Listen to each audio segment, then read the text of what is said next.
l'immunité, c'est la capacité de notre organisme à se défendre des agressions ou des agresseurs extérieurs, des agents pathogènes, comme les virus, les bactéries, les champignons, et parfois même les cellules un peu plus méchantes, les cellules malignes, mais aussi à se défendre des agressions lors d'une blessure, quand la peau est coupée.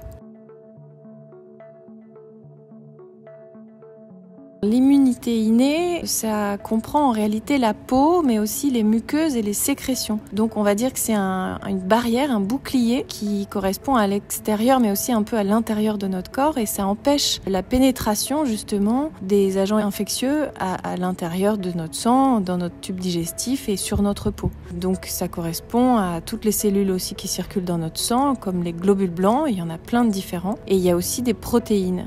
Et cette immunité-là, elle est rapide, immédiate, et on dit qu'elle est non spécifique parce qu'elle dépend du pathogène qui nous touche. Ça peut être par exemple une coupure, une blessure, ou alors toute virose hivernale. Alors que l'autre immunité, qui s'appelle l'immunité acquise, elle correspond, elle, à une réaction après l'immunité innée, qui est la première, et elle se déroule surtout dans les tissus lymphoïdes, qui sont les ganglions. On en a plein dans tout le corps, les ganglions, et la rate. Et il y a pour le coup, des molécules particulières qui circulent dans le sang qui s'appellent des lymphocytes B et T, il y en a 2 sortes, et c'est eux qui rentrent en contact avec l'agent pathogène externe et qui vont s'activer pour fabriquer des anticorps, donc spécifiques de chaque agent pathogène, et qui va donc devenir la mémoire de notre défense, la mémoire de notre immunité. La varicelle est un bon exemple d'une immunité acquise puisqu'on ne l'a qu'une seule fois normalement à vie.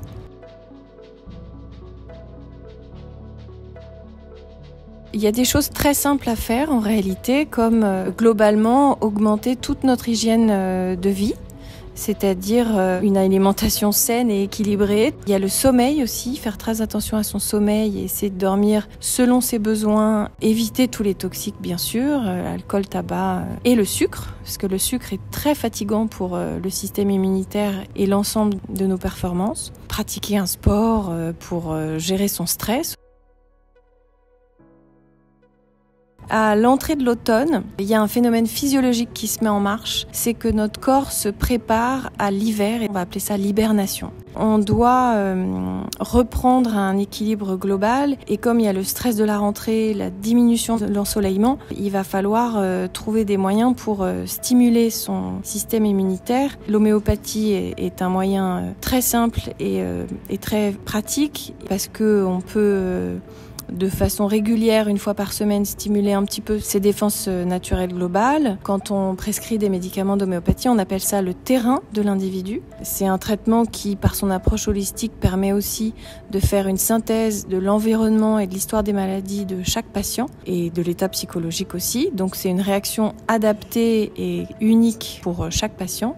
Il y a aussi les huiles essentielles, les acides aminés, la gémothérapie et tous les compléments alimentaires qui peuvent aider, en plus de l'homéopathie, à traiter le terrain comme elle sait bien le faire.